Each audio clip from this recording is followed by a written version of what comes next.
በጣም አመሰግናለሁ መምህር እንደዚሁም ፖለቲከኛ አበበ አካሉ እንግዲህ ለአንከር ሚዲያ ታዳሚዎች እንግዳ አይደለህም ከዚህ ቀደም በተደጋጋሚ በአገሪቱ ወቅታዊ ጉዳዮች ላይ በመገናኘት እንደዚሁ ሐሳብህን ይታን መልከታን ስንካፈል ቆይተናል ዛሬም በወቅታዊ የአገሪቱ ሁኔታዎች ላይ በማተኮር ነው ውይይት የምናደርገው እንደው የማስቀድመው ከአገሪቱ ወቅታዊ ሁኔታ አንፃር ነው በብዙ መልኩ ሊገለጽ ይችላል በማህበራዊ በፖለቲካዊ በኢኮኖሚያዊ ጉዳዮች አንፃር የትን ያለነው አቶ አበበ አካሉ ኢትዮጵያ ያለችበትን ሁኔታ ባለፈው ስንገናኝ ከነበረው ዛሬ በብዙ ነገር ተቀይሯል ወደ ኋላ ነው ወደፊት አልመጣም የተሻለ ነገር አይደለም የባሰ ነገር ነው የመጣው ከዚህ አንፃር ወቅታዊ የኢትዮጵያ ሁኔታ እንዴት ታይዋል አቶ አበበ አመሰግናለሁ ስለጋበዝከኝ መሳይ እንግዲህ አሁን ያለው የኢትዮጵያ ኢኮኖሚያዊ ማህበራዊ ፖለቲካዊ ጉዳዮች እጅግ በጣም በተግዳሮት የታጠሩ ቻሌንጅ የበዛባቸው በየቀኑ ዳይናሚዝም የሚያጠቃቸው በፍጹም ይሄ ነው ብለህ የማትገምተው በጣም አስቸጋሪ ነው እንኳን እኛ በጣም ተራ የሆኑ ፖለቲከኞች መንግስት ራሱ አገር እየመራ ነው የሚለው መንግስት ራሱ ምን ነገር እንደሚፈጠር እንኳን ማመን የማይችልበት ሁኔታ ውስጥ ነው ያለውና እንደምታውቀው ኢኮኖሚው በከፍተኛ ደረጃ የኢትዮጵያን ህዝብ እየፈተነው ነው ኑሮ በተለይም ከዚህ ከማክሮ ኢኮኖሚው ትግበራ በኋላ የዓለም ባንክና አይኤምኤፍ ከጣለብን እዳ መንግስታችን አምጦ ካሸቀመን ነገር የተነሳ አገሪቱ ምን አይነት መቀመቅ ውስጥ እንደገባች እናንተ ያላችሁበት ዓለም ጋር የሚታይ ነገር ቢኖር በሆነ በአጉሊ መነጽር ታዩት ነበር የሀገራችንን ብርቱ ችግር ኤኒዌይ ዜጎቹ እየጨለጡ ያሉት የኢኮኖሚ ችግር ገፈት እጅግ በጣም ይከፋ ነው ዛሬ የምግብ ሸቀጥ የዕለት ጉርስን የዜጎችን የዕለት ጉርስ ፍጹም ዜጎች መቋቋም እስከሚያቅታቸው ድረስ ነዳያን ሜዳውን ሞልተውት እግር ተወርች እየያዙ የሚለምኑ ዜጎች የብር የመግዛት አቅም በእውነት ነው ማለት የብር የመግዛት አቅም ብቻ አይደለም 5 ብርና 10 ብር ዜግነት የላቸውም ማለት አይታወቁ ቶታሊ ዳሜጅ ሆነው እየጠገንክ ነው የምትጠቀመው ታክሲም ላይ ተጠቀም አልሞ አልቀበርናቸውም እንጂ ሞተዋል 10 ብርና 5 ብር ይሄንን እንኳን ማሳከም ባልቻልንበት ደረጃ ነው ያለነው 5 ብር እንደውም የተረሳ 1 ብር የለም ያብረቱ 10 ብር መሳይ ሙልጭ ብሎ ሞቶ አይታተምም በስመክ በመከራ ነው ታክሲ ላይ የምትጠቀመጥና በዚህ አይነት መልኩ ነው እንግዲህ መቀመቅ ይወረድ ነው እንግዲህ የሚቀጥለው ተረኛ 50 ብር ነው የሚሆነው ማለት ነው ከዚህ አንፃር የምናያቸው ችግሮች እጅግ በጣም እየከፉ መጥተዋል እስከ ድረስ እንደምንጓዝም አይታወቅም ሰሞኑን ደግሞ እንዳያው 43% የሀገሪቱ የድህነት መጠን ይጨምራል ነው ምንም ጥርጥር የለም እያየነው ነው በየቀኑ የሚጨምረው የድህነት መጠን የሰራተኛው ደሞዝ ምንም ነገር መግዛት በማይችልበት የታክሲ እንኳን ወጪው ከቦታ ቦታ ዜጎችን ሊያንቀሳቅስ ያልቻለበት ዜጎች ምሳቸውን ቋጥረው ለመሄድ የሚቸገሩበት እጅግ የከፋ የድህነት መቀመቅ ውስጥ ነው የምንገናኘውና ምናልባት እንዲህ ስንናገር ፖለቲከኞች ስለሆን ወይም እንደው መንግስትን ስለምንቃወመው ያጋነን ይመስላችኋል ሰዎች እኔ መነግርህ የራሴን ይኑሮ ብሶት ነው ከኔ በታች ደግሞ ያለው ማህበረሰብ ስታስበው ከኔ በላይ እሪ ብሎ መጮህ የሚያስገድድ ደረጃ ይደርሷልና እነኚህ ነገሮች እጅግ በጣም ከፍተውብናል ሰራተኛው በፍጹም በተለይ መንግስት ሰራተኛው አፎርድ ማድረግ የመንግስት ሰራተኛው አይደለም ነጋዴው ጭምር አፎርድ ማድረግ አይቻልም ነጋዴው በየጊዜው የሚገጥመው ችግር የከፋ ነው ግብሩ ምኑ ምርር ነው ያለው እንዴት ማንም ሰው ንግዱ ላይ ሄዶ ሲካፈል አታየው ሆቴል ውስጥ የሚጠቀሙ ሰዎችን አታየው በጣም ነው የሚያሳዝነው ሆቴሎች ካፍቴሪያዎች ባዷቸውን አፋቸውን ከፍተው ነው የሚሉት ምክንያቱም እዛ ሄዶ ማንንም ሰው መግዛት የማይችልበት ደረጃ ላይ ደርሰናልና ይሄ በጣም አስቸጋሪ ነው ማህበራዊ ጉዳዩ ያው የምታየው ነው ኢትዮጵያ ቀውስ ሶሻል ኢንተራክሽናችን በተለይ በዚህ በብልጽግና ዘመን መንግስት በጣም የተቃወሰበት ዜጎች እንደልባቸው በየቦታው ተንቀሳቅሰው ሶሻል ኢንተራክሽናችን ጀርባ የተሰጣጣንበት የዘር ፖለቲካው ፍጹም እየገነገነ ወጥቶ የመገፋፋት የመገዳደል ነገር ውስጥ የገባንበትና ዜጎች ከቦታ ቦታ እንኳን ተዛውሮ መንቀሳቀስና መስራት የማይችሉበት ደረጃ ላይ ደርሰናል ፖለቲካው ያው የብልጽግና ፖለቲካ ነው ኢትዮጵያ ውስጥ ያለው ፖለቲካ የፓርቲ ፖለቲካ አይታሰብም ቶታሊ ፖለቲካው ሙትቻ የሆነበት እንደ በረዶ የቀዘቀዘበት የፖለቲካ ምህዳሩ እጅግ የጠበበበት በየትኛውም እንትን የፖለቲካ ጥያቄ የማታነሳበት በጣም ብርቱ ፈተና ውስጥ ነው ያለነውና ይሄ እንዴት ሆኖ ከበፊቱ ከቀደም ከነበረው የፖለቲካ ትግል ይልቅ አሁን ያለው ድንዛዜ እጅግ የከፋበት ቶታሊ ፓርቲ አለ ወይ ብለህ እስከምትጠይቅ የምትደርስበት ፓርቲ አለ ወይ ኢትዮጵያ ውስጥ የትኛው ፓርቲ ነው የሚቀጥለው ተስፋ ሆኖ የሚወጣው ብለህ እስከምትል የትኛው ፓርቲ ነው በዚህ ዓመት ምናልባት ምርጫው የሚደረግ ከሆነ 7ኛው ምርጫ የትኛው ፓርቲ ነው የህዝብ ተስፋ ሆኖ የሚወጣው ቶታሊ የለም በገዢው ፓርቲ አሁንም ሲፈልግ 100% ሲፈልግ 90% ፓርላማውን አሸንፎ መቀጠል የሚችልበት ሁኔታ ነው ያለው ስለዚህ ሁሉም ነገር ኮላፕስ ያደረገበት ዝም ብለን የውል ድንብራችንን የምንጓዝበት ይሄን አይነት ነገር ነው ኢትዮጵያ ውስጥ የገጠመን እንደው እንደኔ አይነቱ ሰው ወይም እንደው እኔ በግሌ እንደው መሞት እንኳን ካለብኝ እየተናገርኩ መሞት አለብኝ የሚል ነው አትሊስት እንደው ድምጼን እንኳን አውጪ እፎይ ብል የሚል ነው እንጂ በእውነት ነው ማለት ኢትዮጵያ ውስጥ ያለው ሁሉም ነገር አሁን እጅግ በጣም አስጨናቂ የሀገሪቱ ሰላም በብርቱ የተፈተነበት ከሰላም እጦት የተነሳ ዜጎች እየከፈሉ ያሉት ዋጋ እጅግ በጣም ከፍተኛ ሆነበት የዜጎች ነፍስ ከምንም በላይ የረከሰበት የህግ የበላይነት መከበር ያልቻለበት ዜጎች ወጥተው ሊገቡ የሚችሉበት ሁኔታ እጅግ በጣም የጠበበበት ነገር ውስጥ ነው ያለነው አቶ አበበ አካሉ እንግዲህ በጣም በጥሩ ሁኔታ ምናልባትም በሁሉም አቅጣጫ ኢትዮጵያ ያለችበትን ሁኔታ ለማሳየት ያደረከው በኢኮኖሚውም በማህበራዊም በፖለቲካውም እጅግ ገላጭ በሆነ መልኩ ነው ያቀረብከው ነገር ግን እንደው አቶ አበበ ትናንትም ፖለቲካ ውስጥ ነበርክ ዋጋ ከፍለሃል እስር ቤት ታስራል በህዋት ኢህአዴግ ዘመን ያንንም በፖለቲካው ላይ ፊት መሪ ከሚጠቀሱት ውስጥ አንዱ ፖለቲከኛ እንደነበርክ የምናውቀው ጉዳይ ነው እንደው ለአምላክም ቢሆን ለፈጣሪም ቢሆን ታማኝ ሁን ተብለ ብትጠየቅና የትላንቱንና የዛሬውን አወዳደረ ዳኝነት ስጥ ብትባል ምክንያቱም አንዳንድ ጊዜኛ ስንናገረው ብልጽግናን ስለምትቃወሙ ብልጽግናን ስለምትጠሉ እንጂ አሁን የተሻለ ነው ኢትዮጵያን ከገደል አፋፍ ነው የመለሳት አብይ አህመድ ይያሉ የሚመልሱ የብልጽግና መንደር ሰዎች ነዋሪዎች አሉ ግን አንተ በሁለቱም ዘመን አለ በርግጥ አንተም አሁን ያለውንም ስርዓት ትቃወማለህ ባለፈው የነበረውንም ስርዓት ትቃወማለህ በሁለቱም ማለ ያለው ልዩነት ለመናገር ግን መረጃውም አቅሙም ዕውቀቱም እንዳለ ገምታለውና እንደው ሳታዳላ ከትላንት ዛሬ ይሻላል ወይስ እየባሰን የመጣው ለማን ታዳላለህ መሳይ ኢትዮጵያ ውስጥ ሁሉ ጊዜ ከትላንት ዛሬ የከፋ ነው የመጣው ሁሉ ጊዜ ኢትዮጵያ ህዝብ እኮ የትላንቱን የሚናፍቅ ነው የሆነው ምንድነው በደርግ ዘመን የኃይለ ሥላሴን ዘመን ግን ነበር የተሻለ ነገር ቢመጣ የማያመሰግን አንደበት እኮ የለንም ምን መርገምት ነው እንደ የኛ አንደበት የሚተባው ማመስገን የሚገባኝን እኮ አመሰግናለሁ እኔ ጨለምተኛ ተቋሚ አይደለም እየከፋ ነው የመጣው ከትላንቱ ሁሉም ነገር ይሄንን እኮ በግልጽ ልናውቀው ይገባል ምናልባት የሥራቱ ካድሬዎች የተመቻቸው ኑሮ የተደላደለላቸው ካሩኑ በስተቀር ማን ነው እሱን ስርዓት የሚያመሰግነው ጭፍንጥላቻም እኮ አይደለም እኛ እኮ ብንጠጋ እኮ መሳይ እንደናንተ ሆነ እኮ ወደ ብልጽግናም ሆነ ወደ ህወሓት ብንጠጋ እኮ ስልጣን ላይ እንቀመጥ ነበር ታውቃለህ አይደል ያሰለፍነው ዘመን ነገር ግን ነው ስለ ዲሞክራሲ ስለ ፍትህ ስለዚህ ሀገር ስንል ነው የምታገለውና ፍራንክሊ ስፒኪንግ ሁሉ ጊዜም ትናንትን እያመሰገንን ነው ዛሬ ያለነው እንግዲህ አቶ አበበም ምናልባት ከዚህ ከኢኮኖሚውም ከፖለቲካውም ከአጠቃላይ ሁኔታውም ያለውን ነገር በተመለከተ ወቅታዊውን እዛ መሬት ላይ ያላችሁት በደንብ ትረዳላችሁ እኛ በውጪ በመረጃ መናገኘው ነው እዛ ከናንተ እኩል ችግሩን ስቃዩን መከራውን እያየን አይደለም ግን ይሰማናል የወገን ነገር ነውና የሚደርስባችሁን ነገር እየሰማን እናንተ አንደበት እንሆናለን እንደናንተ አይነቱ ጠንካራ በርግጥ ራሱን ችሎ ስለሌላውም ሊጮህ ይችላል አብዛኛው የኢትዮጵያ ህዝብ ግን እንዳይናገርም እንዳይተነፍስም ሁሉ ነገር ጥርቅም አድርጎ በተዘጋበት በዚህ ዘመን ላይ እንግዲህ ባርማዶ ሆነን ስንጮህ አይ እናንተ እዛ ሆናችሁ የዚህን ህዝብ ጩኸት መቀማት አትችሉም የሚል ነገር ይነሳል አንዳንድ ጊዜ መሬት ላይ ያለውና እናንተ የምትጮህለት አንድ አይደለም በጣም ታጋንናላችሁ አሁን ያለው ሁኔታ መሬት ላይ ያለው ሁኔታ እናንተ ስትገልጹት አይገናኝም የሚሉ ሰዎችም አሉ አንዳንዶቹ የብልጽግና መንደር ነዋሪዎች አይደሉም እንደው ሚዛናዊ ናቸው ብለን የምናስባቸው አንዳንድ ሰዎችም ግዴለም መሬት ላይ ያለው ነገር ከምትሉት በጣም እንደው የከፋ አይደለም እባካችሁ ሚዛናዊ ሁኑ ይሉናል በርግጥ ሚዛናዊ መሆን ያለብን መሬት ላይ የሌለም ያልተነገረ ያልተባለ ያልሆነ ነገር አድርገን ከሆነ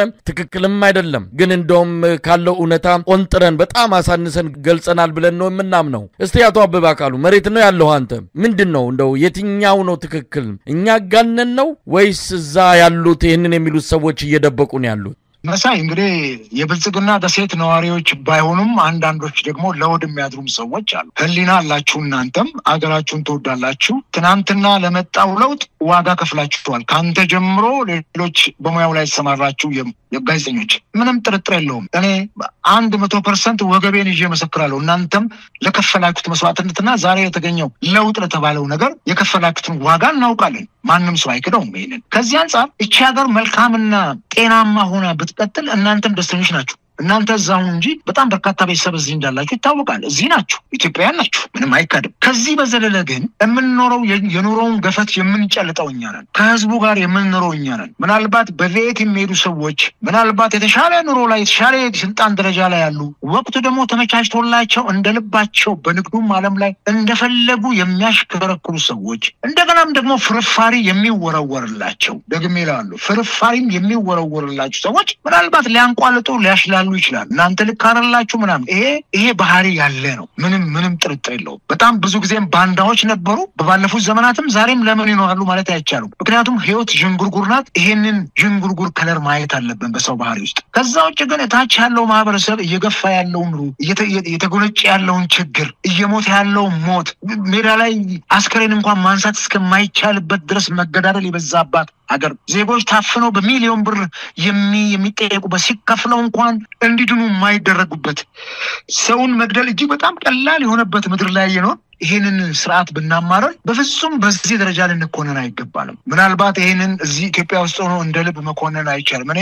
በነፍሴም በስጋዬም ተወራልጄ ነው መሳይ ከማንም አካል ጋር ኢንተርቪው ነው ማድረገው ከዚህ አንፃር አሁን ያለው ሁኔታ እጅግ ሰቅጣጭ ነው ዘግናኝ ነው ምናልባት አድገናል የሚባለው ነገር ከዚህ ከኮሪደር ልማት ጋር ተያይዞ ብልጭልጭ ነገሮች አሉ ዛፎች ተክለዋል አዲስ አበባ ታምራለች በጣም ብዙ ከተሞች ያምራሉ ያምራሉ ዲኮሬትድ ሆነዋል ይሄ ግን የኖራ የመቃብር ኖራ ነው ይሄ የመቃብር ሐውልት በጣም የሚያምር ሐውልት እጅግ በጣም ደስ የሚሉ ነገር ግን ውስጣቸው አጽም ያለባቸው አስከሬን ያለባቸው የሰው ልጅ የሞት ቅሪት ያለበት ነው ነገር ግን ላያቸው ያምራል እንደዚህ ነው የሆነው በኮሪደር ልማት ውስጥ የተሸፈን አስከሬን ሆነን ነው የምንታየው እንጂ እኛ የኮሪደር ልማቱ ሌላው ኑሯችንን ሸፍኖ ቢያምር ማን ነው የሚጠላው ማን ነው አበባ የሚጠላው ማን ነው ዛፍ የሚጠላው ማን ነው የመብራት ሰርግ እንኳን ሲደገስ እኮ ዲኮሬሽን ይሰራል እኮ እንዲያምሩ ሙሽሮቹ ማን ነው ያን የሚጠላው እየየግን ሲዳላ ነው ኑሯችንን ማሸነፍ ስንችል ነው ትርፍ ነገር የምንፈልገው በዚህ ደረጃ በቢሊዮን የሚገመት ገንዘብ ማውጣት የሚቻል ከሆነ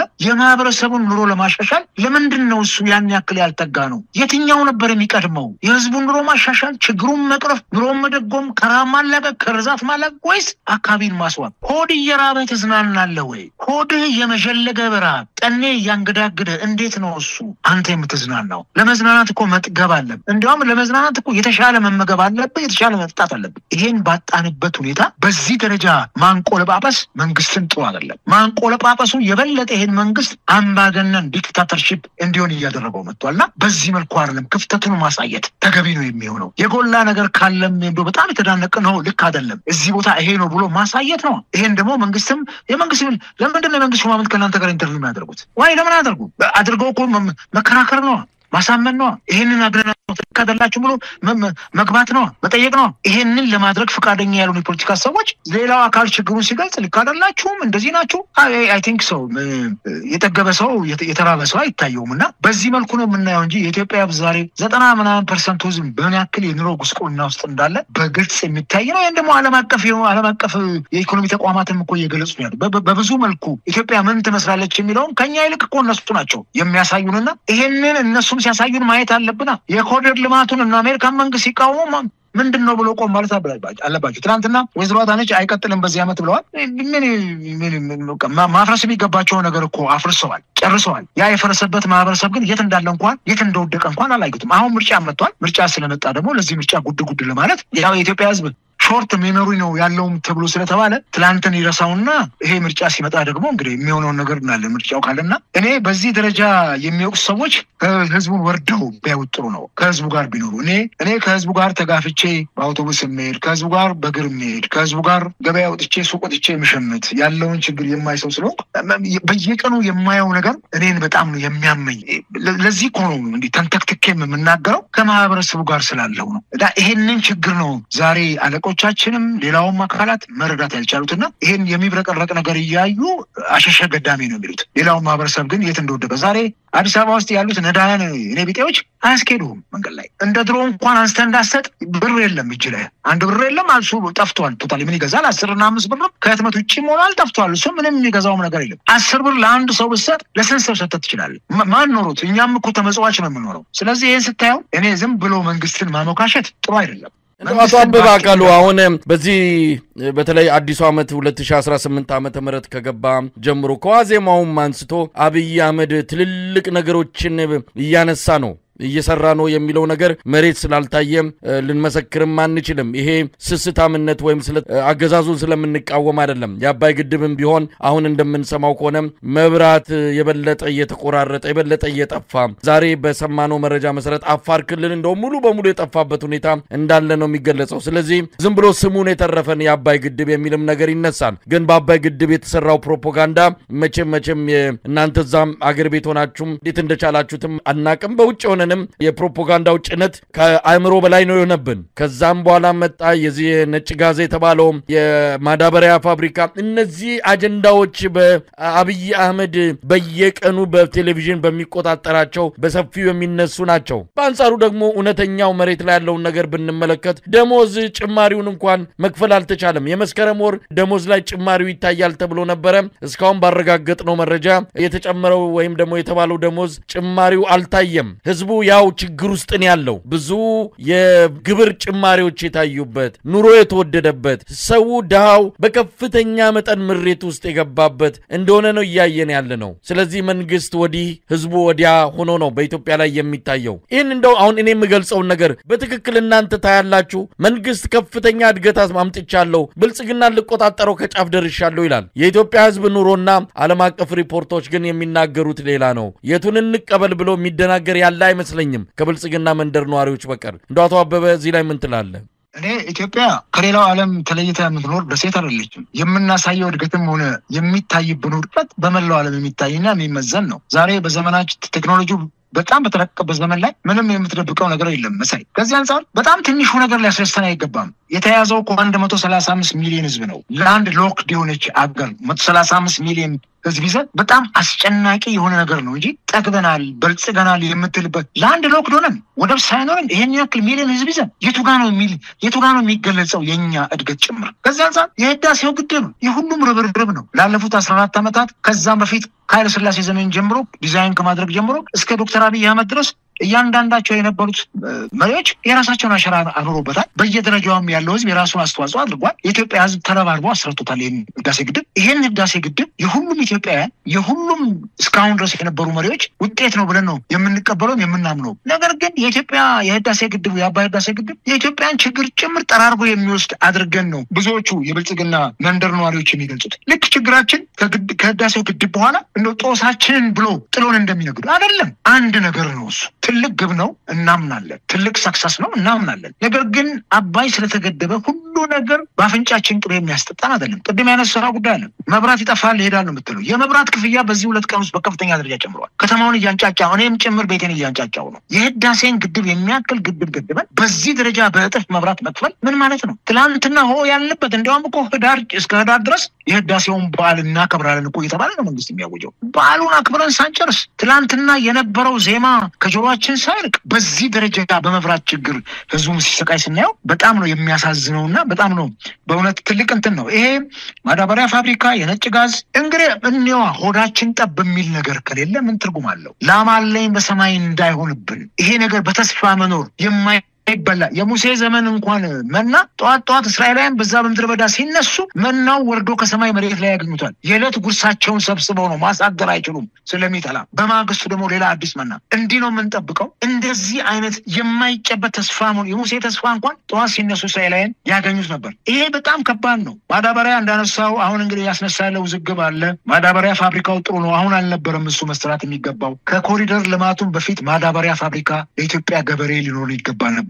85% በግብርና የሚታደር ህዝብ ያለባት ሀገር ላይ ማዳበሪያ ከውጭ በዚህ የዶላር ምንዛሬ ውድነት እያስገባበት መጀመሪያ ትኩረት ሰጥ ነው የሚሰራው እሱ ነበር። ዛሬ ገንግኖ ወጥቶ ችግሩ ሲከፋል የማዳበሪያ እንትን መጣ። ሰሞኑን ደግሞ ከውጭ የወጣው ማዳበሪያ ወደ በላይ የገጠመውን ችግር እንትን ብሎ የምናየው ነገር አለ። ምናልባት የሚቀጥሉት እሱ ላይ ልናወራ እንችላለን። እኔ ግን ዛሬ ደግሞ የገረመኝ አንዱ ትልቁ ነገር የኢትዮጵያ የኒውክሌር ኃይል ኮሚሽን ተቋቁሞልናል። እኔ ከመኔው ኮሚሽኑ ተቋቁሞ ከመኔው ደግሞ ሳንዳካን ነው የሚባል አንድ ወጣት ተሾሞ ይሁን እኔ 4ኛ መሾሙ ነው አለኝ። እኔ እንግዲህ ኢትዮጵያ ውስጥ የለውም ማለት ነው። ጠቅላይ ሚኒስትሩም ጽሕፈት ቤት ምክትል ኃላፊ ነበር ነው የሚባለው። ከምን ጊዜው ነው ይሄ ኮሚሽን ምን ጊዜ ተቋቁሞ ምን ተጀመረና የተጨበጠ ነገር አለ ወይ? በቅርቡ ጠቅላይ ሚኒስትሩ ወደ ሩሲያና ወደ እንትን ሄደው ያነሷቸው ነገር በዚህ ከኒውክሌር ጋር ተያይዘዋል ጥሩ ነው ይሄንንም እኮ መስራት ከቻለ ከሆነ ከ30 ቢሊዮን ዶላር በላይ የተያዘባቸው እቅድ ፕሮጀክቶች አሉ ጠቅላይ ሚኒስትሩ በዛን ጊዜ ሲናገሩ አባይ ላይ አሁንም ወደ 10 ግድብ የሚሆን እንገነባለን ነው እነኚህ ነገሮች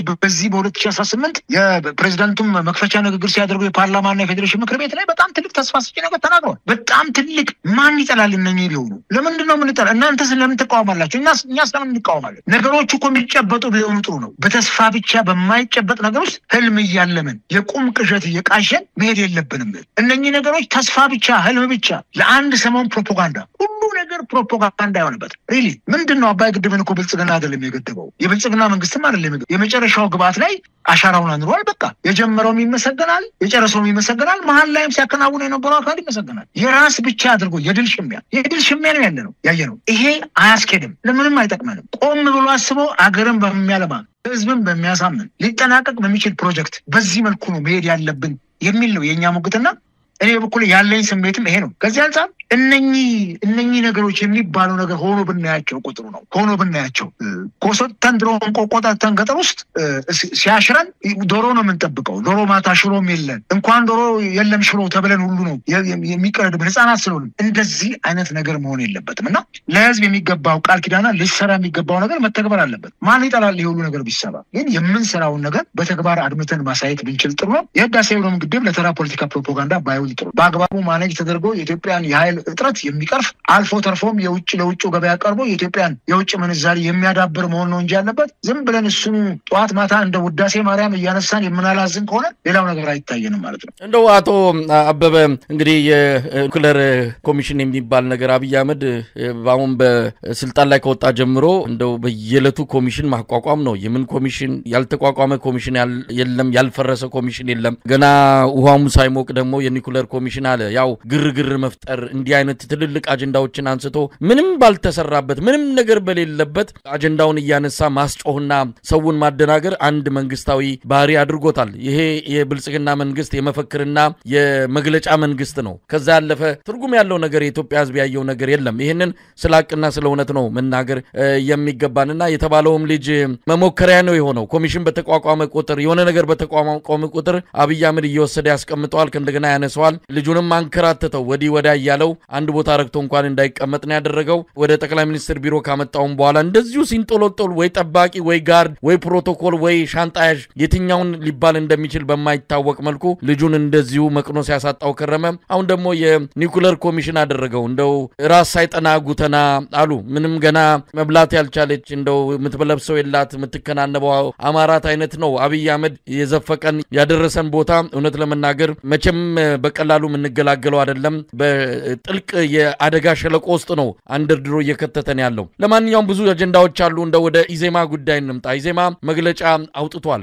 በመግለጫውም ምርጫ ኮሚሽኑ እያለ ነው እንደው በምርጫና በኮሚሽኑ ጉዳይ ላይ ስንት ነገር ተብሏል ስንት ነገር እየተነገረን ያለው ሀገሪቱ ስለ ምርጫና ስለ ኮሚሽን አይደለም ነገ እንዴት መቆየት ይችላል ብላ ጭንቀት ላይ ያለችው ሰላም አጣለች ጉሮሮዋ ተይዟል አገዛዙ በራሱ ምርጫን በተመለከተ ለማራዘም እየሞከረ ነው ምክንያቱም አልቻለም በአማራና በኦሮሚያ ክልል ያለውን ነገር ካልተቆጣጠር ምርጫውን አራዝማለሁ እያለ እየተወያየ ነው ኢዜማ ግን ሌላ ዓለም ላይ ነው ያለው ከብልጽግና በላይ ብልጽግና ሆኗል ይሄንን የራሴ ድምዳሜ ነው ያንተም ሌላ ሊሆን ይችላል ያወጣውን መግለጫ እንዴት ተመለከተዋለህ ኢዜማ ያወጣውን እንግዲህ እኔ አይ ቲንክ ሶ ኢዜማ እኔ ያው እንደፈታዋት ሚስቴ ነው የምቆጥረው ሰው ስለፈታት ሚስቱ ብዙ አይልም ያው አብሮ የኖረ ጊዜ አለ ነገር ግን ፖለቲካ ነውና አሁን ካለው ሲቹዌሽን አንፃር ቀደም ብዬ ታገልኩበትና በርካቶች ዋጋ የከፈሉበት ድርጅት ስለሆነ እኔም እንደ አቅሜቲ ዋጋ የከፈልኩበት ስለሆነ እግዚአብሔር ከሞት ቢያተርፈኝም ሳልሞትኩ አይደለም ትላንትና በጣም ታጋይ የነበሩ ወንድሞቻችንን ያጣንበት እንደነ ግርማ ሞገስ ያሉ ወንድሞቻችን የዛሬ 5 ዓመት በምርጫ ዋዜማ የተገደሉበት ሁኔታ ነውና ያለው ሌሎችም እንደዚሁ ከዚህ አንፃር ያ ዋጋ የከፈልንበት ፓርቲ ደግሞ አይ ቲንክ ሰው ነው መቀኛ አይደለም ፓርቲው ደንብ ተቋቁም ብሎ ጠንክሮ ቢወጣ ደስታውን አልችለው እኔ ተጨውጥቻለሁ ጦሴን ብዬ በመውጣቴም በጣም ተገላግያለሁ አይ አም ቬሪ ሃፒ በጣም ነው ደስ የሚለኝ በጣም እንደው አንዳንድ ጊዜ ዘመኔን እዛ ቤት ሲያቃጠልኩ ይመስለኛልና ነገር ግን ትናንት ያወጣው መግለጫ አይተነዋል ምን እንደሆነም ግራ ነው የሚገባው እንዴት አድርጎ ፓርቲው ሀገራዊ ምክክሩን ከሀገራዊ ምርጫው ጋር እንዴት እንዳያያዘውም ግራ ነው የሚገባኝ ሀገራዊ ምክክሩ የተፈጠረው አሁን በብልጽግና ዘመን የተፈጠሩ ቀውሶች እየጨመሩ እያየሉ ከዕለት ዕለት አድማሳቸው እየሰፋ ስለመጣ እነኛን ችግሮች ለመቅረፍ ነው። ሀገራዊ ምክክር በማንኛውም ሀገር ላይ የሚደረገው የተፈጠሩ ችግሮችን ለማርገብ ነው። በምክክር አማካኝነት ችግሩን ለመፍታትና ወደ ሰላም ለመምጣት ነው። ከዛ በኋላ እኮ ሀገራዊ ምክክር ኮሚሽኑ ከዚህ ውጭ ግን ምንድነው የሚያገናኘው? ምርጫ ግን የመንግስት ስርዓት እስካለ ድረስ ህገ መንግስቱ እስካለ ድረስ በየአምስት ዓመቱ ምርጫ ይደረጋል። ምክክር ኮሚሽኑ በሌለበት ወቅት ላይ እኮ 6 ምርጫዎችን አድርገን አልፈናል። ዘንድሮ ነው እንግዲህ ምክክር ኮሚሽኑ በዚህኛው ምርጫ ነው የመጣው። ምናልባት ከሀገራዊ ምክክር ጉዳይ ጋር የተያያዙ ጉዳዮች ለምርጫ የሚጠቅሙ አሉ ተብሎ የተነሱ ነገሮች ካሉ የግድ ሀገራዊ ምክክር ኮሚሽኑ ጊዜውን ጠብቆ መጨረስ ካልቻለ ሀገራዊ ምክክሩ 20-30 ዓመት የሚፈጅ ከሆነ 20-30 ዓመት ምርጫ ሳይደረግ አይቆይም። ምርጫው ይደረጋል። የግድ ነው። የግድ አይደለም። ሀገራዊ ምክክር ኮሚሽኑ እኮ ለምርጫ ሲባል በዚህ በጥቂት ወራት ውስጥ እኮ አጣርፈን በግንባር ደፍተን ወይም ምርጫውን አራዝመን የምናደርገው ብቻ አይደለም። ይሄንን እንዴት እንዳየው ፓርቲው እኔ አላቅም። ደስ ይለኛል ደውለህላቸው እነሱ የህዝብ ግንኙነቱም ሆነ የፓርቲው የሚመለከተው አካል ቢያነሳው ይሄን ደስ ይለኛል። ነገር ግን እኔ በጣም የገረመኝና ነቅሼ ያወጣሁት ነገር ምንድነው? እስካሁን ከተደረጉ ስለ ምርጫው ነው እስካሁን ከተደረጉ ሰፊ ክልላዊ ውይይቶችም ሆኑ ከተለያዩ የማህበረሰብ ክፍሎች የፖለቲካ ፓርቲዎችን ጨምሮ ከቀረቡት አጀንዳዎች የምንረዳው ሀገራዊ ምክክሩ ሊመልሳቸው ከሚሞክራቸው ጉዳዮች ውስጥ የምርጫ አካሄድን በጥቅሉ የፖለቲካ ስርዓቱን ሳይቀይሩ ይልና የተመጣጣኝ ውክልናን በተመለከተና ፕሬዝዳንታዊ ስርዓትን ወዘተ አጀንዳዎች ይገኙበታል ይላል። ከዚህ ጋር ነው ማጠንጠኛ ያለችው። በእኔ ተራ እውቀት እቺን ሀገር በሚቀጥለው ምርጫ ፕሬዝዳንታዊ ለማድረግ ይፈለጋል፣ ይታሰባል። ከፓርላሜንታዊ ወደ ፕሬዝዳንታዊ መሻገር እንዳለብን የጠቅላይ ሚኒስትሩ ሐሳብ እንደሆነ አውቃለሁ። ኢዜማ ውስጥም ያለው የፕሮፌሰር ብርሃኑም ትልቁ ህልም እንደሆነ አውቃለሁ። ነገር ግን ፕሬዝዳንታዊ ስርዓት ደግሞ ለማድረግ ህገ መንግስቱ መሻሻል አለበት። ህገ መንግስቱን ደግሞ ፓርላሜንታዊ ከሚሆን ወደ ፕሬዝዳንታዊ ይሁን ተብሎ ሲሻሻል በርካታ የሚሻሻሉ ጉዳዮች አሉት ህገ መንግስቱ። ምናልባት ህገ መንግስቱ ላይ የሚሻሻሉ ነገሮች ህዝቡ በአጀንዳ መልክ ያቀረባቸው ሲምፕሊ ሰንደቅ ዓላማ ሰሞኑን አለሙ ስሜ ትራንስፖርት አቶ አበበው ደሱ መጣለው እንደው ኢዜማ ላይ ያለው ነገር ይጨርሱ። ይሄ የሰንደቅ ዓላማው ጉዳይ ማለማመድ ነው። ከወዲሁ ያለማመዱን ነው። ከሩሱ ጋር እየተለማመድን ያለ ነው። ይሄ ቅቡልነት የሌለው ህጋዊ ተቀባይነት የሌለው በኢትዮጵያ ህዝብ ዘንድ ፈጽሞ ቦታ ያልተሰጠው ሀገራዊ ምክክር ኮሚሽን በሚል የዳቦ ስም እየተንቀሳቀሰ ያለው ኢትዮጵያን ለሌላ በጣም ከፍተኛ ውስብስብ አደጋ አሳልፎ እየሰጠ ያለውን ኮሚሽን እሱ የሰበሰባቸውን አጀንዳ የብልጽግና አጀንዳ ናቸው። ብልጽግና በጓሮ ይዞ የመጣቸው አጀንዳዎች ናቸው። እነሱን ለማስፈጸም እንደ አንድ መሳሪያ ይሄንን ኮሚሽን ተጠቅሟል። በዚህ ኮሚሽን አማካይነት ሰንደቅ ዓላማውን ጨምሮ የኢትዮጵያ መጠሪያ ስምን በነገራችን ላይ በአጀንዳነት ስለመያዛቸው እርግጠኛ ባልሆንም ግን ተነስቷል። ኢትዮጵያ ስሟን ለመቀየር ይሄ የጽንፈኞች ኢትዮጵያን ለማጥፋት በነጮች ሲሰራ የነበረውን ለረጅም ዓመታት ሞክረው ያልቻሉትን በኢትዮጵያን የተባበረ ክንድ ተደቁሰው የተባረሩትን የነጮችን የብዙዎችን የኢትዮጵያ ጠላቶችን አጀንዳ እነ አብይ አህመድ አዋራውን አራግፈው ይዘው መጥተዋል። ኢትዮጵያ እያሉ ብዙዎች በዚህ ጉዳይ ላይ አሁንም ገና አልነቁም። እንመጣበታለን። በሌላ ጊዜም በሰፊው እናነሳለን። ግን ኢዜማ ላይ እንቆይ። ኢዜማ ምንድነው እያለ ያለው? ምንድነው ከዚህ በላይ ኢዜማ ለምንድነው ከብልጽግና ጋር ማይዋሃደው? ከብልጽግና በላይ እኮ ስለ ብልጽግና እየሰራ ነው። ብልጽግና እንደው እውነት ለመናገር የሱ ባለስልጣናት የብልጽግና ሰዎች ከሚሰሩት በላይ ግርማ ሰይፉ፣ ብርሃኑ ነጋ፣ ሌሎችም በየሚዲያው እየቀረቡ የሚሰሩት እኮ ለብልጽግና ትልቅ ውለታ ነው ማለት እንችላለን። ለምን አይቀላቀሉም? ለምን መተፋፈር አስፈለገም? አንደኛውን ይቀላቀሉ፣ አንደኛውን አብሮ መታገላቸው ይሻላል። ምንም ልንለያቸው ስላልቻለን ማለት ነው። እኔም እንግዲህ ብዙ መጽሐፌ ውስጥ ያለውን ነገር አታስወጣኝ። ምናልባት መጽሐፌ ለንባብ ከበቃ በኋላ ሰፊ ውይይት ካንተ ጋር 1-2 ክፍል ማድረግ እንችላለን። ነገር ግን እኔ ከመንግስት ጋር አብሮ መስራት በሚለው ቋንቋ የሄደበትን መንገድ ኢዜማ ተከትሎ አብሮ ተጣብቆም ቢሰራ ተዋህዶም ቢሰራ ምንም ያመነበትንና ያደረገውን ነገር ያደርግ። በኢትዮጵያ ፖለቲካ ውስጥ ከዚህ በኋላ በተቃውሞ ጎራ እኔ ኢዜማን ሚዛን ደፍቶ ተነስቶ አማራጭ ፖለቲካ ፓርቲ ይሆናል የሚል እምነት የለኝም። እንኳን ኢዜማ ሌላውን ፓርቲ፣ ምክንያቱም አሁን ያለው የፖለቲካ ምህዳር ፓርቲዎችን የሚያንቀሳቅስም ስላይደለ። ስለዚህ እኔ ኢዜማ ሰዎች ምናልባት ከዚህ ከስልጣኑ ጋር ተያይዞ እዚህም ላይ አንስተውታል። ከመንግስት ጋር አብሮ መስራት የሚለውን ተቀበለምና እኔም ኢዜማ ለቄ እንደወጣ ያደረገኝም መጽሐፌንም ኩል ስምን ኢዜማው ብልጽግና ቆሎ የመጎራረስ ውል አልባ ጋብቻ የሚለውንም የጻፍኩት ከዚህ ውል አልባ ሆኖብኝ ልክ አሁን አንተ የምጠይቀኝን ጥያቄ የኔም ጥያቄ ነው። እዛ መጽሐፌ ውስጥ በደንብ ዘርዝሬ አንስቼዋለሁ። ውል አልባ ነው የሚለው በቃ ወይ መዋሃድና አንድ ሆኖ ስያሜ ቀይሮ ያው ብልጽግና መቼም ስያሜ አይቀይርም፣ ምንም ጥርጥር የለውም። ጠቅላይ ሚኒስትር አብይ አህመድ እያሉ ወይም እሳቸው በፍጹም ብልጽግና የምትለው ቋንቋ ከያና ኢትዮጵያ ብላስ እንዲጠፋም አይፈልጉም። ከዚህ አንፃር ነገር ግን እንደው እንደንተንም እኮ የምትቃወሙን ነገር ባግባቡ ትቃወማለህ። ቅድም ያነሳው ጉዳይ አለ።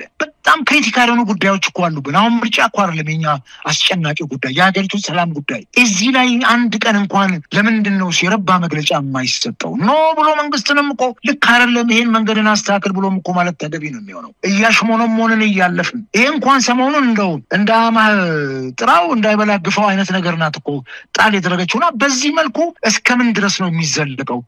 ሪሊ ኢዜማ ውስጥ የነበረንን በጣም ትልቅና ሰፊ ህልም ነው የተጨናገፈብን። ይህንን አሁን መግለጽ አልፈልግም። መጽሐፌ ላይ መግለጽ የሚገባኝን እውነቱን ለኢትዮጵያ ህዝብ ገልጫለሁ። ከዛ በኋላ መናገር እንችላለን። ከዚህ ውጭ ግን እዚህ መግለጫ ላይ ምንድን ነው የተፈለገው ነገር? ሀገራዊ ምክክር ኮሚሽኑ ቢሳካም አይጠላል፣ ገለልተኛ ይሁን ሀገራዊ ምክክር ኮሚሽኑ። በጣም የሚገርመው ቦታ ላይ አንድ ቦታ ላይ ምንድን ነው የሚለው መሰለ እንትኑ ላይ በዚህ ሀገራዊ ምክክር እንትን ውስጥ የፖለቲካ ፓርቲዎችን ሳያካትት የብሔራዊ ምርጫ ቦርድ ሀገራዊ ተግዳሮቶች በምን አይነት መንገድ ሊፈቱ ይችላሉ የሚለውን መንግስት ይለናል። መንግስት ሀገራዊ ምክክር ኮሚሽኑ፣ የብሔራዊ ምርጫ ቦርድ፣ የህግ ባለሙያዎች፣ የአደባባይ ምሁራንና ሌሎችም ይላል። ከምርጫ ጋር በተያያዘ ጉዳይ እኮ ዋነኛ እኮ ተዋናያኑ የፖለቲካ ፓርቲዎች ናቸው። እነሱን የትኞቹ ናቸው?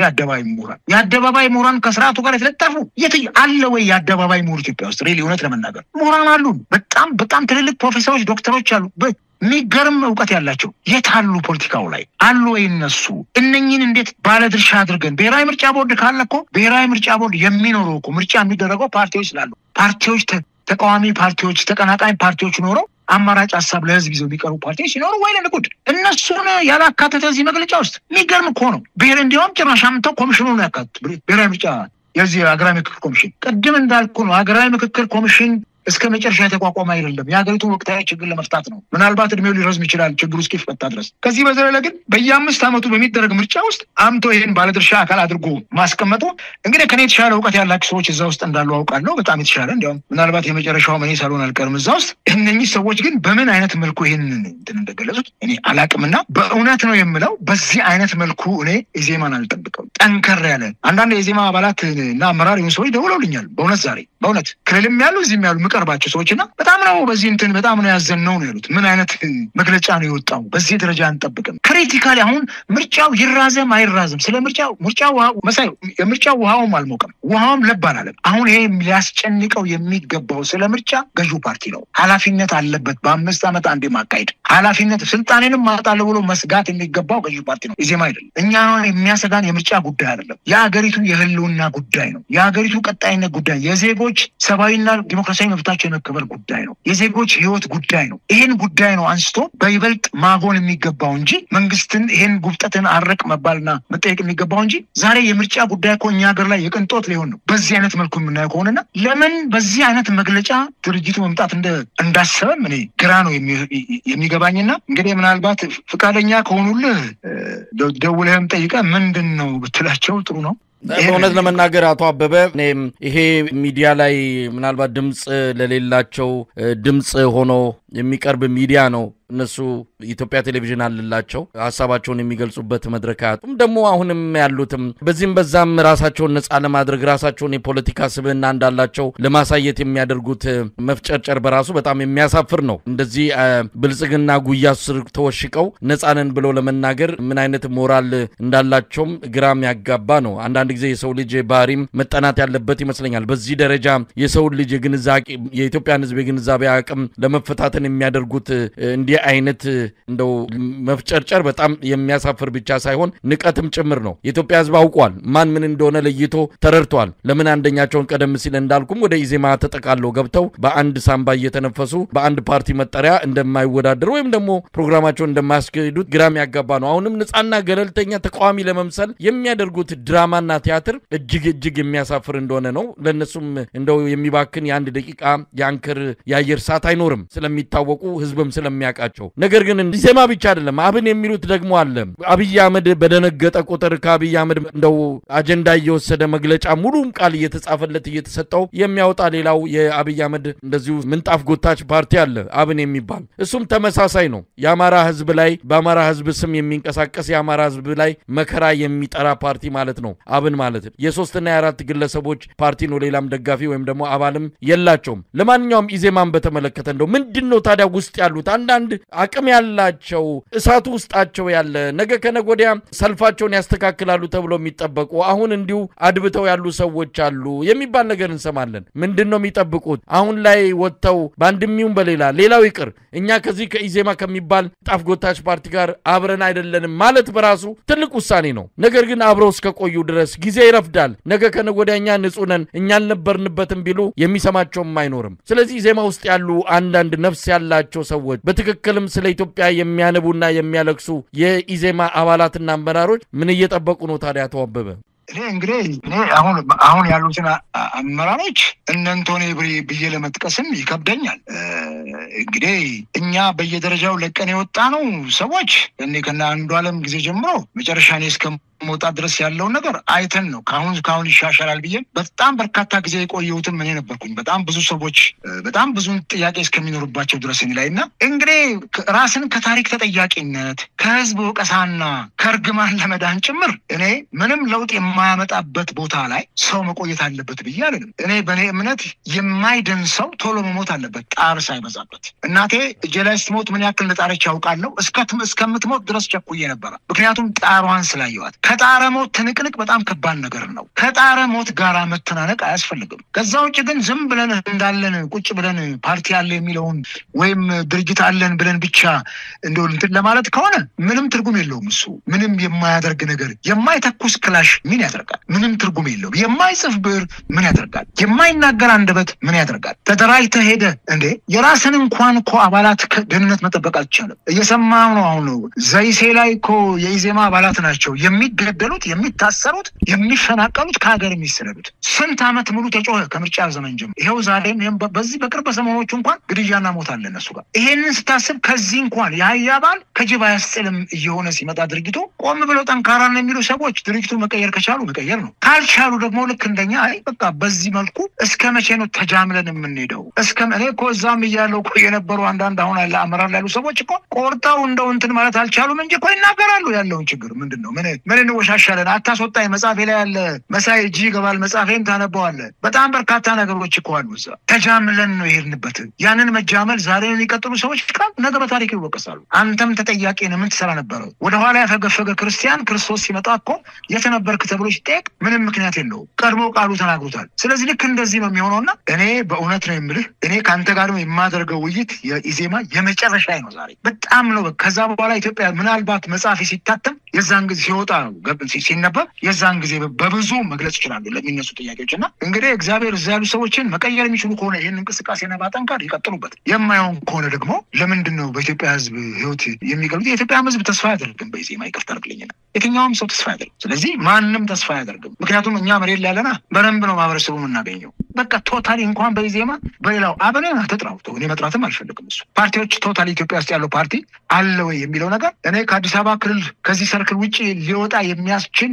እንትን አቅም ያለው ፓርቲም የለም። እዚህም አዲስ አበባ ውስጥ አቅም ያለው የለም። በቃ እኮ ያኔ በስድስተኛው ሀገራዊ ምርጫ ኢዜማም እኮ በቃ እዛ ጋር ነው የከሸፈው። ያን ያክል ወንበር ላይ ተዋድረን አዲስ አበባ ላይ እንኳን ያቀረብናቸው ፕሮፌሰር ብርሃኑ ነጋን አንዱዓለምን የመሳሰሉ ሰዎች ለምን አላለፉም ብሎ እንኳን በቁጭት የተነሳ ሰው የለም። ስለዚህ የተፈለገው ምንድን ነው? ስልጣን ነው። አብሮ መስራት በሚል የምትመጣውን ስልጣን መቋደስ ነው። ያው ለትንሽ ሰዎች ተበትናለች እንደ እንትን ቆሎ፣ እንደዚህ እንደ ፈንዲሻ ቆሎ ወይም እንደዚህ እንደ አድባር ስር ቆሎ። እሷን ተጠቅሞ እንግዲህ መኖር ነው። ሌሎቹ እናናኑራለን ካሉ እንግዲህ አትከለከላቸው መሳይ ያናኑሩ። በኋላ ላይ ግን ያው መጨረሻ ላይ በዚህ አይቀጥልም፣ ለውጥ ይመጣል በኢትዮጵያ ፖለቲካ ውስጥ። ለውጥ ሲመጣ ደግሞ ሁሉን ነገር ለመታዘብ እንችላለን። እንግዲህ አቶ አበበ እንደ መጨረሻ አጀንዳችን ያው ቀደም ሲል አንተም ነካክተኳል የዚህ ሀገራዊ ምክክር ኮሚሽኑን አካሄድ ተከትሎ የሎጂስቲክና ትራንስፖርት ሚኒስትሩ ዶክተር አለሙ ስሜ በቅርቡ የተሽከርካሪዎች ሰሌዳ ለውጥን በተመለከተ የተናገረው ነገር አለ።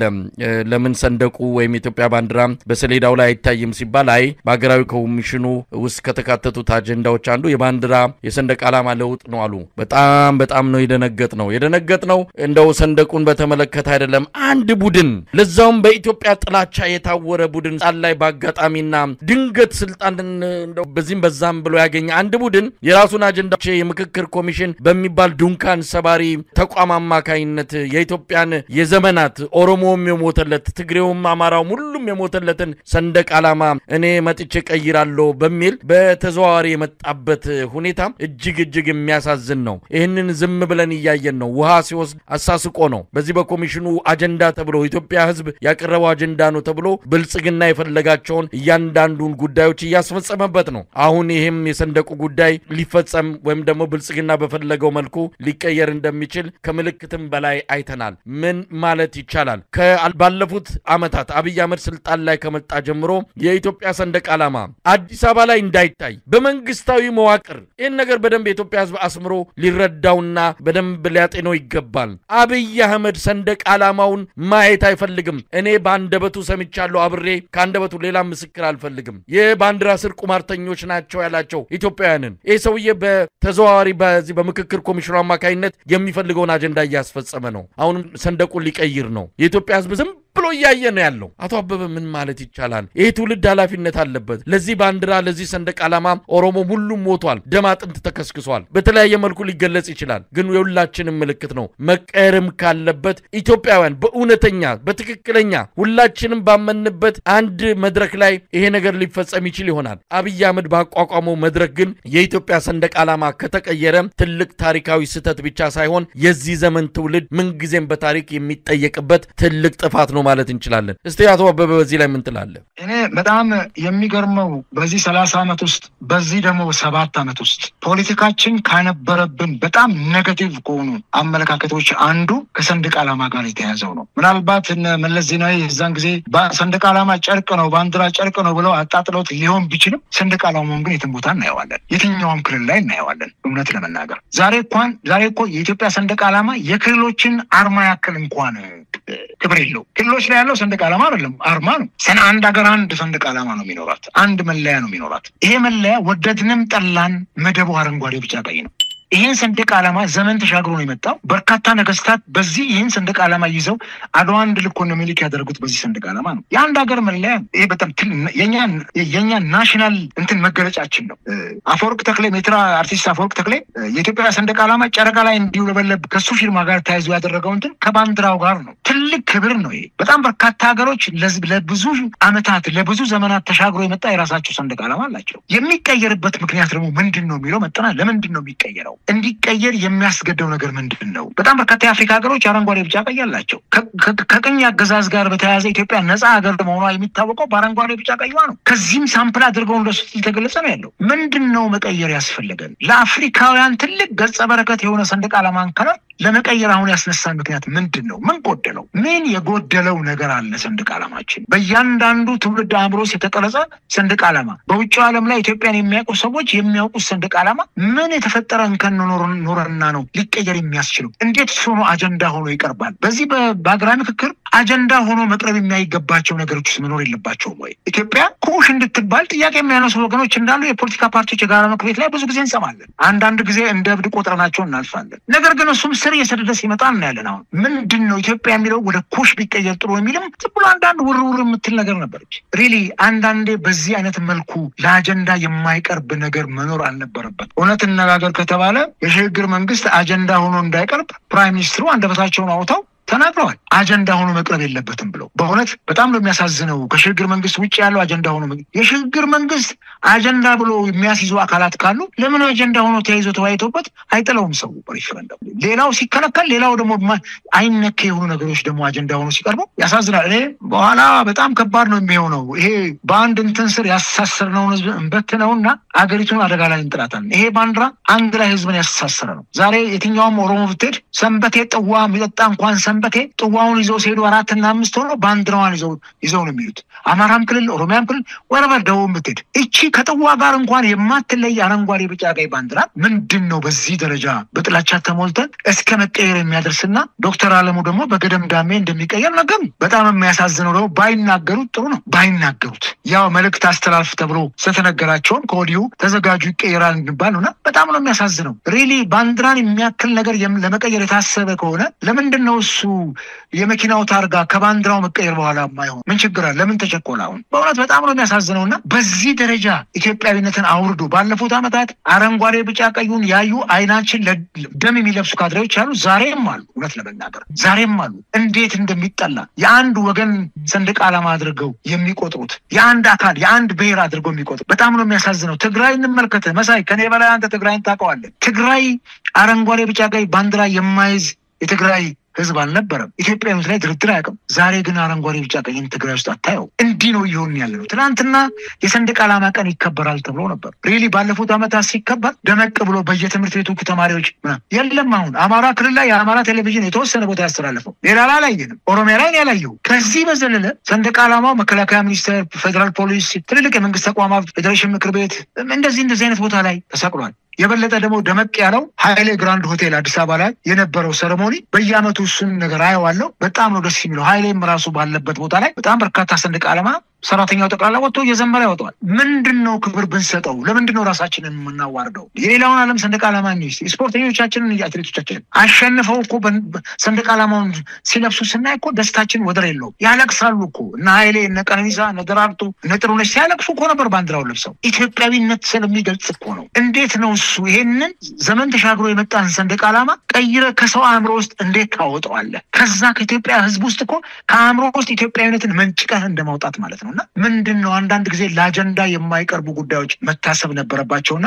ለምን ስርዓቱ በጥላቻ እንደተሞላ ምን አድርጎም እንደሚቀይረው እንዴት ሆኖም የኢትዮጵያ ህዝብ እንደሚስማማበት በምን አይነት መልኩ ሬፈረንደም እንደሚሰጥበት አይታወቅም። እነኚህ ጉዳዮች የበለጠ እሳት ይጭራሉ፣ የበለጠ ወደ አደጋ የሚከቱ ናቸውና አንዳንድ ጊዜ እንደው ለድርድርም አይቀርቡ የምንላቸው ነገሮች ልክ ጠቅላይ ሚኒስትሩ የሽግግር መንግስት የሚለው ለአጀንዳ አይቀርብ እንዳሉት ሁሉ ምን አለበት ሰንደቅ ዓላማም ለአጀንዳ አይቀርብም ብለው ይናገሩ። ሪሊ ከሽግግር መንግስት ጥያቄና ከሰንደቅ ዓላማ ጥያቄ የትኛው ነው የገዛው? የትኛው ነው ትልቅ ክብር የሚሰጠው? ይሄንን ማየት በአግባቡ ተገቢ ነው ይመስለኝና በጣም አሁን ይሄን የምነግርህ በጣም እያዘን ውስጣችን ቅስማችን ይሰማል። አንዳንድ ጊዜ እኔ በግሌ ሳስበው በአድ ሀገር ላይ የመኖር አይነት ስሜት ነው የሚሰማኝ። ፍራንክሊ ስፒክ በቃ የት ሀገሬ ላይ ነው ያለሁት በጣም አስባለሁ። ኢትዮጵያ ውስጥ ነው ያለሁት። የምኖራቸው የስጋት ኑሮች ጭምር አገሬ ላይ የምኖር አያስመስሉኝም። ከኔ ይልቅ ወይም ከኛ እዚህ በስጋት ከምኖር ይልቅ ውጭ ሀገር ሄዶ ባድ ሆኖ የሚኖረው ሰው የተሻለ ይመስለኛልና መሳይ እንግዲህ የምናየው ነው። ሁሉም ነገር ቀርቧል። አይ ቲንክ ሶ ይሄ ዓመት ደግሞ ብዙ ነገር የምናይበት ዓመት ነው። እንግዲህ ሀገራዊ ምክክር ኮሚሽኑም